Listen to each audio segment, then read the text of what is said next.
नमस्कार दोस्तों, स्वागत है आपका हमारे channel Rathore sir online classes पे। मैं आपका दोस्त DS राठौड़ आपका बहुत बहुत स्वागत करता हूं।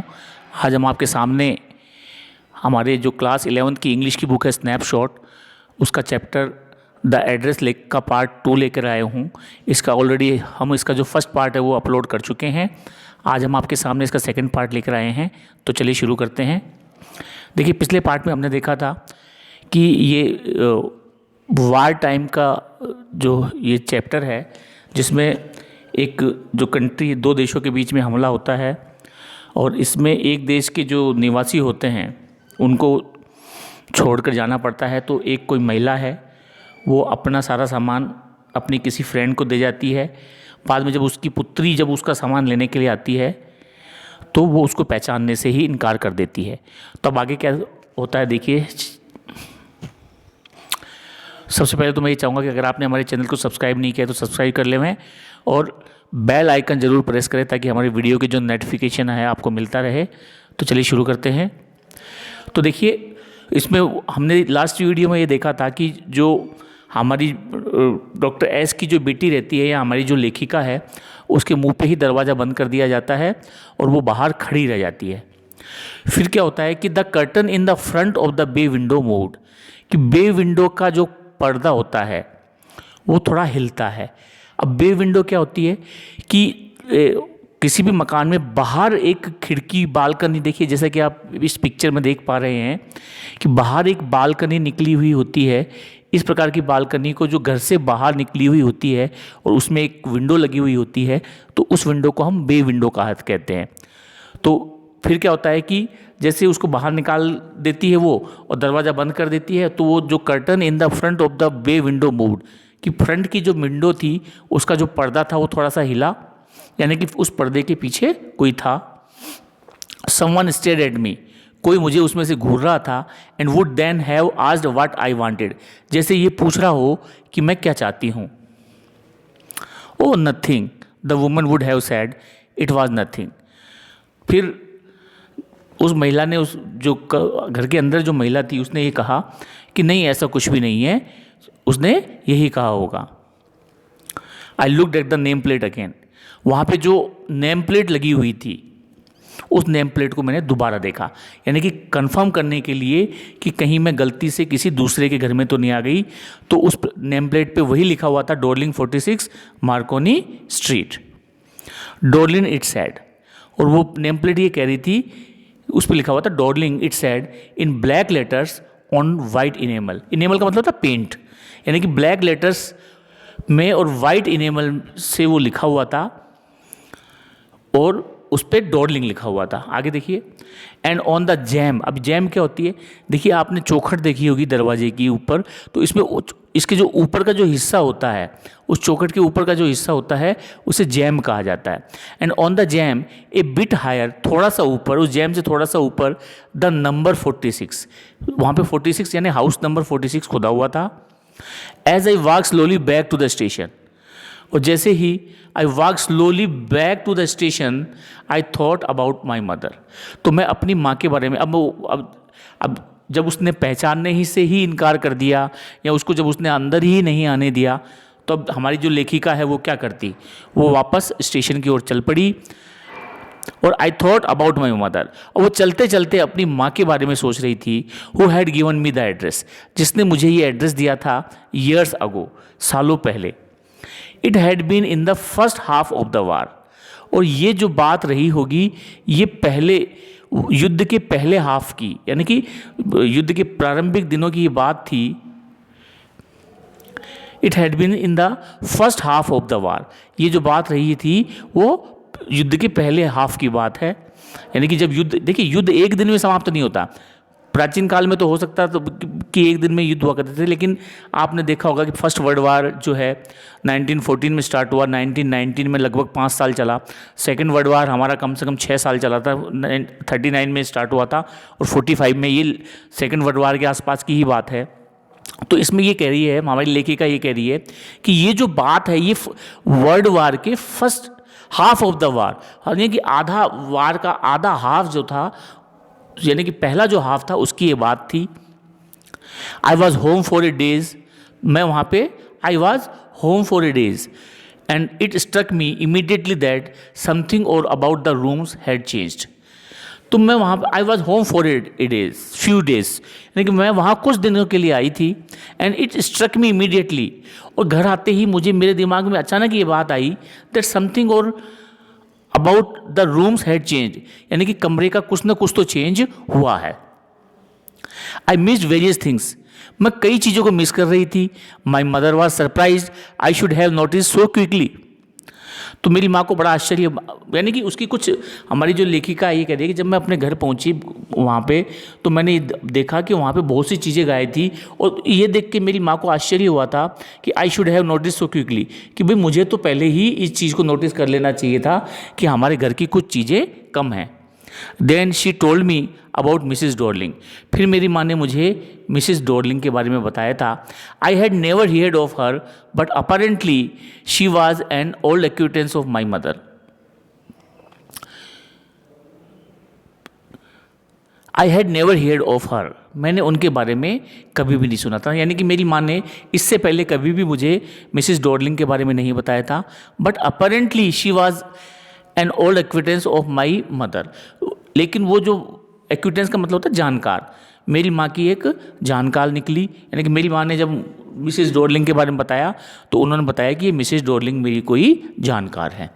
Home she hadn't seen for years, जिसको उन्होंने कई सालों से देखा ही नहीं था, यानी कि अब वो अचानक उनकी एक जानकार प्रकट हो गई थी जिसे मैंने भी कई सालों, मैंने तो खैर शुरू से ही नहीं देखा था, लेकिन मेरी माँ ने भी कई सालों से उसे नहीं देखा था. She had suddenly turn up and renewed there contact. अब अचानक ही वो जो महिला जो थी मिसेस जो डॉर्लिंग थी, वो अचानक ही अब वो उसने अपने कॉन्टैक्ट्स जो थे मेरी माँ के साथ में वो उसने रिन्यू कर लिए यानी कि उन कॉन्टैक्ट्स को बार बार आ जाके वो उसको थोड़ा गाढ़ा कर लिया, उन्होंने पक्का कर लिया. देखिए इसमें क्या है कि इसमें ये जो स्टोरी है इसमें एक यहूदी और एक जो ईसाई समुदाय की महिलाएं हैं. तो इसमें जो हमारी लेखिका है उसकी माँ जो है वो एक यहूदी है, और आपको पता है कि हिटलर की वजह से बहुत से यहूदियों पे अत्याचार हुए थे और उन्हें अपना देश छोड़कर इधर उधर भटकना पड़ा था. और तो अब यहाँ पे ये जो लेखिका है वो खुद यहूदी, उसकी माँ यहूदी है और वो काफ़ी पैसे वाली है. तो वो जो दूसरी जो महिला है वो एक ईसाई महिला है, एक क्रिश्चियन महिला है, और वो एक गरीब महिला है. लेकिन अब वो क्या कर रही थी कि मेरी माँ से बार बार अपने कॉन्टैक्ट्स को रिन्यू कर रही थी या नया बनाने की कोशिश कर रही थी. Every time she leaves here she takes something home with her. वो जब कभी भी यहाँ से प्रस्थान करती थी, यहाँ ये मेरे घर से जाती थी, यानी कि जब भी वो मेरी माँ से मिलने जाती थी और जब भी वो वापस प्रस्थान करती थी या जाती थी, शी टेक्स समथिंग होम, तो वो कुछ ना कुछ अपने साथ विद हर अपने साथ लेकर जाती, अपने घर ले जाया करती थी. यानी कि मेरी माँ का कुछ ना कुछ सामान तो वो अपने साथ हमेशा लेकर ही जाती थी. Every time she leaves here she takes home with her said my mother. मेरी माँ ने मुझे ये बताया था. She took all the table silver in one गो.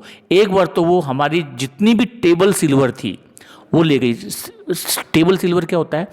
देखिए जो अमीर आदमी होते हैं आजकल मान लीजिए या पुराने ज़माने में मान लीजिए, तो उनके जो बर्तन जो होते हैं, खाने के जो बर्तन होते हैं, जो डाइनिंग टेबल पे बैठ के वो जो छुरी, कांटा, चम्मच, ठीक है, या और जो सामान है टेबल पे खाने की, कटोरी, ग्लास, परोसने के बर्तन, वो जो चांदी के होते हैं उन्हें टेबल सिल्वर कहा है. यानी कि ऐसा सिल्वर या ऐसी चांदी जिसको हम टेबल पे या डाइनिंग टेबल पे बैठ के यूज़ करते हैं उसे हम टेबल सिल्वर कहते हैं.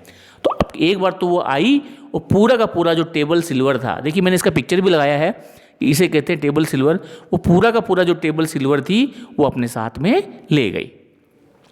And then the antique plates that hung there, और वहाँ जो टंगी हुई एंटीक प्लेट्स थी. अभी एंटीक प्लेट्स क्या होती हैं? देखिए एंटीक का मतलब होता है दुर्लभ वस्तुएं, यानी कि ऐसी वस्तुएं जो प्राचीन काल से संबंधित होती हैं.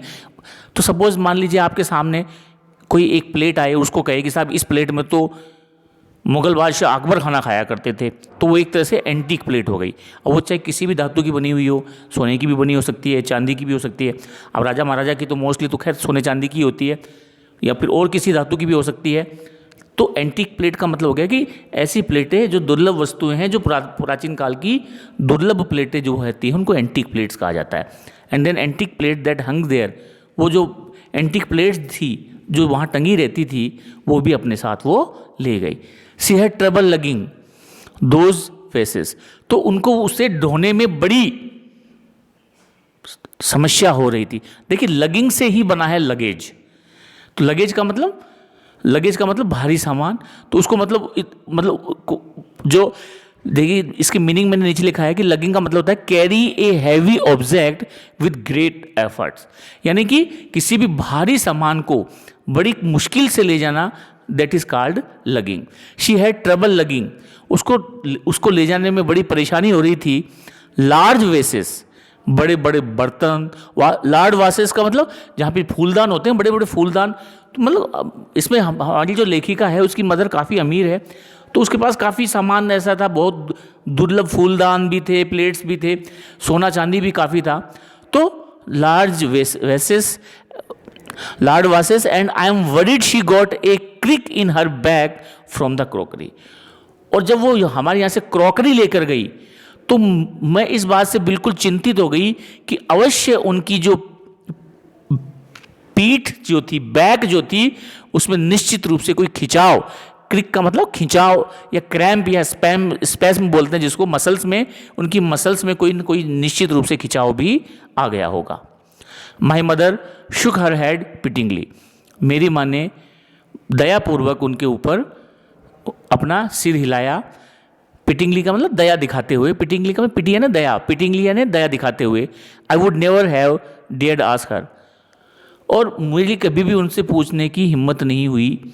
She suggested it to me herself, she even insisted, और वही कई बार इस बात पे जोर देती थी, वो मुझे सजेस्ट करती थी मुझको। She wanted to save all my nice things, वही हमें उन्होंने ही खुद चला के ये बात कही, हालांकि मेरी कभी उनसे पूछने की हिम्मत हुई कि माँ ये कहाँ ले जा रही है या क्यों ले जा रही है, या हमारे घर का सामान क्यों।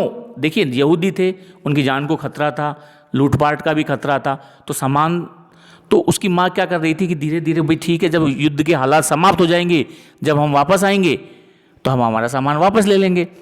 तो अब उसकी माँ तो बेचारी क्या कर रही थी कि उस बच्ची का जो सामान था उसको बचाने की कोशिश, या उनका खुद का जो सामान था, कीमती सामान।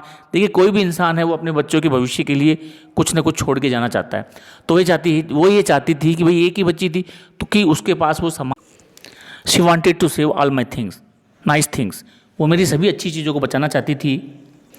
If we have to leave here we shall lose everything, she says, तो मेरी माँ ये कहती थी कि अगर हमको यहाँ से छोड़ना पड़ा या हमें देश छोड़कर जाना पड़ा तो हम यहाँ पे जो सारा सामान है वो खो देंगे। Have you agreed with her that she should keep everything, I asked, और आप इस पे राजी भी हो गई कि वो सारा सामान रख ले, मैंने पूछा। मतलब एक तरह से यहाँ पे हमारी जो लेखिका वो इस माँ से क्वेश्चन कर रही है कि कहीं उन्होंने पूरा सामान रख लिया तो। If as if that's necessary my mother cried, तो मेरी माँ जोर से चिल्लाई, अगर नेसेसरी हुआ या जरूरी हुआ तो रख लेगी, मेरी माँ चिल्लाई। It would simply be an insult to talk like that, तो मेरा ऐसे बातें करना उनको एक इंसल्ट सा फील हुआ। And think about the risk she running each time she goes out of the door with a full suitcase और बैग। फिर वो कहती है कि भाई उस रिस्क के बारे में तो सोचो, जो रिस्क वो उठा रही है, वो जब भी यहाँ पे जा रही है, तो जब भी यहाँ से जा रही है तो कितना रिस्क उठा के वो सारा सामान लेके जा रही है, तो उस रिस्क के बारे में भी सोचो। जब भी वो जाती है तो कितनी तकलीफ से वो सामान लेकर जाती है, पूरा सूटकेस उठाकर। My mother seems to notice that I was not entirely convinced, और मेरी माँ ने ये नोटिस कर लिया था कि मैं उनकी बात से कन्विंस या सहमत नहीं हुई। तो मेरी माँ को ये लग गया था कि शायद मैं उसकी बात से सहमत नहीं हूँ। शी लुक्ड एट मी रिप्रोविंगली, उन्होंने एक तरह से उल्हाना देने वाली दृष्टि से मेरी तरफ देखा या असहमति से मेरी तरफ देखा। And after that we spoke no more about it, और इसके बाद में हमने इस बारे में कोई बात नहीं की। Meanwhile I had arrived at the station without having paid much attention two things on the way. अब यहाँ पे हमारी जो लेखिका है वो पूरे ख्यालों में खोई हुई थी और अब वो स्टेशन पहुंच चुकी है, यानी कि हमारी जो लेखिका है वो स्टेशन पहुंच चुकी है। तो mean while I had arrived at the station without having paid much attention two things on the way. और लेखिका ने क्या किया कि आसपास जो बीत रहा था या आसपास से जो गुजर रहा था उसके ऊपर ज़्यादा ध्यान नहीं दिया, क्योंकि देखिए हमारी जो राइटर है उसका बचपन वहाँ बीता था। तो जब बचपन बीता था तो बचपन की सुनहरी यादें भी जुड़ी हुई थी, साथ ही वो दर्दनाक यादें भी जुड़ी हुई थी जो युद्ध से जुड़ी हुई थी। तो यहाँ पे लेखिका उन सब चीज़ों को देखकर या हमारी जो राइटर है वो उन सब चीज़ों को देखकर परेशान नहीं होना चाहती थी, क्योंकि वो चीज़ें अब उसकी ज़िंदगी से बिल्कुल निकल चुकी थी।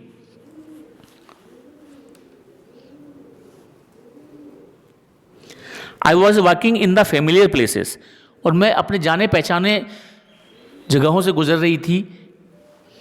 Again for the first time since the war, जब से युद्ध हुआ था, जब से पहली बार मैं अपनी इन जानी पहचानी गलियों से मैं गुजर रही थी। But I did not want to go further than was necessary, लेकिन मैंने जितना आवश्यक था उससे आगे मैं नहीं गई, यानी कि विचारों में मतलब जितना मुझे सोचना था उससे ज़्यादा मैंने नहीं सोचा। अब देखिए इसके पीछे देखिए ह्यूमन साइकोलॉजी ये कहती है कि जिस चीज़ जैसे जिस माहौल में आप रहते हैं आप उसके आदी हो जाते हैं। लेकिन मान लीजिए सपोज आप पुरानी यादों से टकराते हैं, तो फिर अगर वो दिन अच्छे थे तो भी वो आपको परेशान करते हैं, और अगर वो दिन बेकार थे तो भी आपको वो दुखी करते हैं। तो यहाँ पे लेखिका पुरानी यादों को याद करके परेशान नहीं होना चाहती थी। I did not want to upset myself with the sight of streets and house full of memories from a precious time।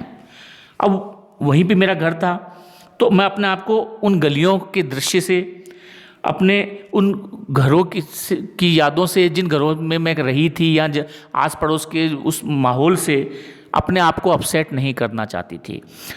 यानी कि लेखिका वापस उस शहर में लौट कर आई थी जिस शहर से उसके बचपन की यादें जुड़ी हुई थी, और वो जो सामान जो दिया था उसकी माँ ने, वो महिला भी उसी शहर में रहने वाली थी। इन द ट्रेन बैक, वापसी की ट्रेन में, I saw Mrs Darling in front of me again as I had the first time I met her. तो मेरी आंखों के सामने फिर से मिसेज डॉर्लिंग आ गई जब मैंने, और मुझे वो दिन याद आया जब मैंने उनको पहली बार देखा था। It was the morning after the day my mother had told me about her.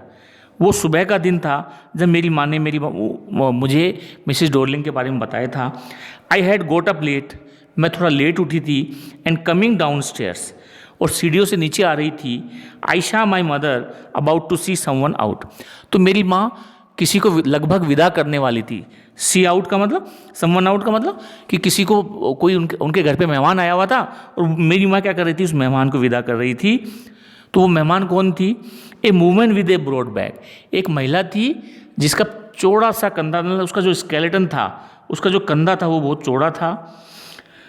उसकी जो बैक थी, उसकी पीठ थी काफ़ी चौड़ी सी, यानी कि उसका जो ढांचा था शरीर का काफ़ी बड़ा था। देयर इज़ माई डॉटर, तो मेरी माँ ने उस महिला से कहा कि ये मेरी बेटी है। सैड माई मदर, मेरी माँ ने कहा।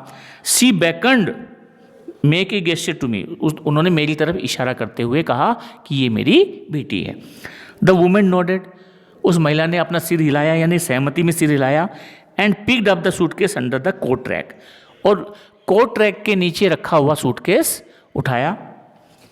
अब कोट रैक क्या होता है कि विदेशों में देखिए स्नोफॉल होता है, तो लोग बाहर निकलते समय अपने कपड़ों के ऊपर कपड़े गीले नहीं हो तो एक प्लास्टिक या मतलब एक उसका रेगजीन का कोई कोट वगैरह पहन लेते हैं, तो उस कोट को टांग, जैसे ही वो घर में घुसते हैं तो उसको वहाँ पे एक बाहर दरवाजे पे ये कोट रैक होता है।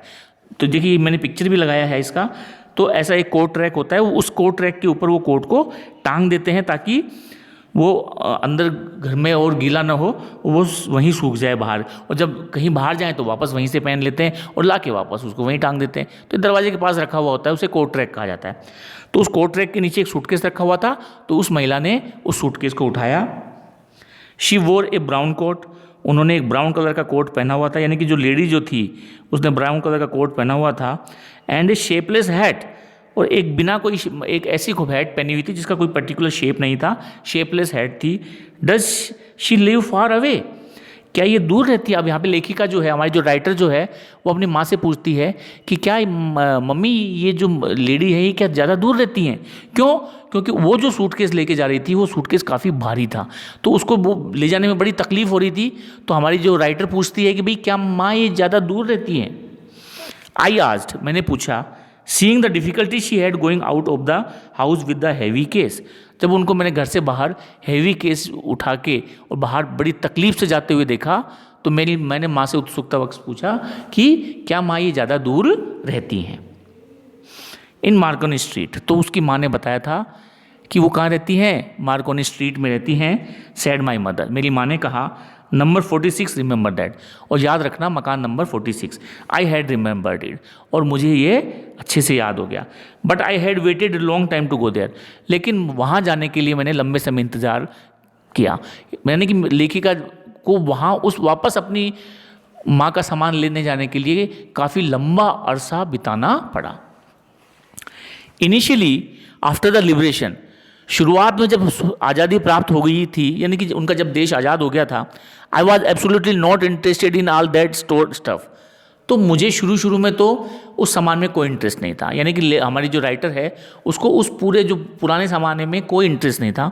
And naturally I was also rather afraid of it, और मैं इससे ज़्यादा ये था कि मैं उस सामान से डरती थी। डरती क्यों थी? कि जैसे ही वो सामान मेरे सामने आएगा, मेरी जो बुरे दिन जो थे, युद्ध का जो माहौल था, या मेरी माँ की जो यादें थी, या उसके बचपन की जो यादें थी, वो सारी यादें उसके सामने आ जाएंगी। इसलिए वो क्या थी? वो उससे को डरती थी। Afraid of being confronted with things that had belongs to, afraid of, देखिए फिर से देखिए इसको, afraid of being confronted with things that had belong to connection that has no longer existed.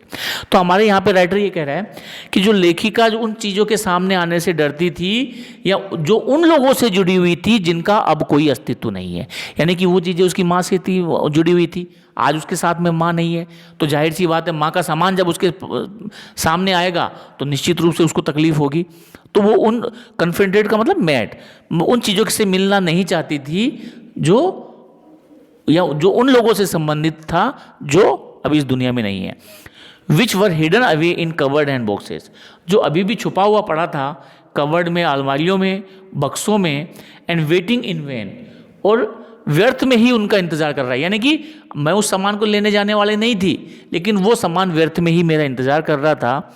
Until they were put back in their places again, और वो जब तक इंतजार करता रहेगा जब तक कि उनको उनके स्थान पर ना पहुंचा दिया जाए। Which has endured all these years because they were things, और ये सामान जो था वो अस्तित्व में क्यों रह पाया? क्योंकि वो सामान था या चीज़ें थी। यानी कि यहाँ पे हमारी जो राइटर जो है वो इंसान के मॉर्टल होने और इन चीज़ों के इमॉर्टल होने का दावा कर रहे हैं कि भाई इंसान, अब ये चीज़ें तो इसलिए पड़ी रह गई क्योंकि ये चीज़ें थी, और इंसान जो थे, इंसान होने के कारण उनको तो मार दिया गया था, लेकिन ये सामान इसलिए बच गया था क्योंकि ये सामान था या चीज़ें थी, और वो व्यर्थ में ही अपने मालिक का इंतजार कर रहा था।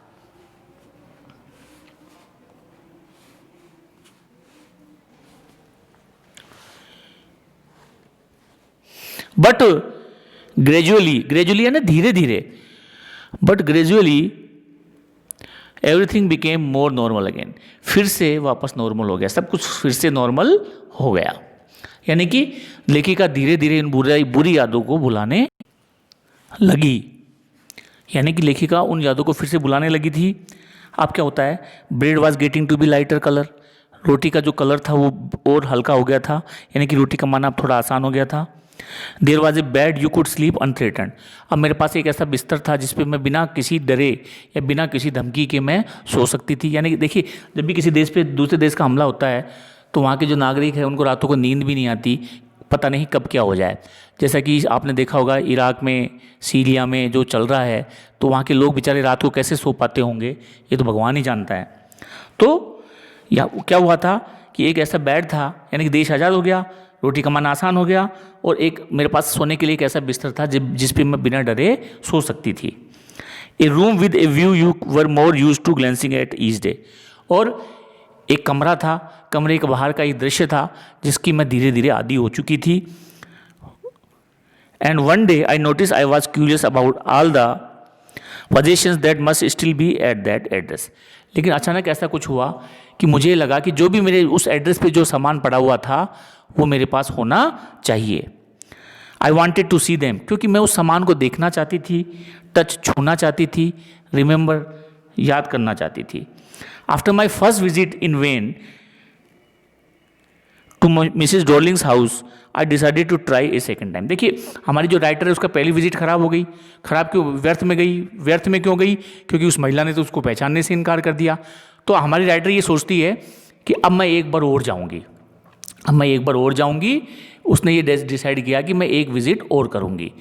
और अब की बार क्या हुआ, now a girl of about 15 open the door to me. तो 15 साल की एक लड़की ने दरवाज़ा मेरे लिए खोला। तो देखिए इसी के साथ हमारा वीडियो समाप्त हुआ। नेक्स्ट में हम देखेंगे, नेक्स्ट वीडियो में क्या होता है, राइटर को उसका सामान मिलता है या नहीं मिलता, वो महिला उसे पहचानती है या नहीं पहचानती, या कई सारा सामान हजम तो नहीं कर जाती है। बाकी मिलेंगे नेक्स्ट वीडियो में। जय हिंद, जय भारत, वंदे मातरम।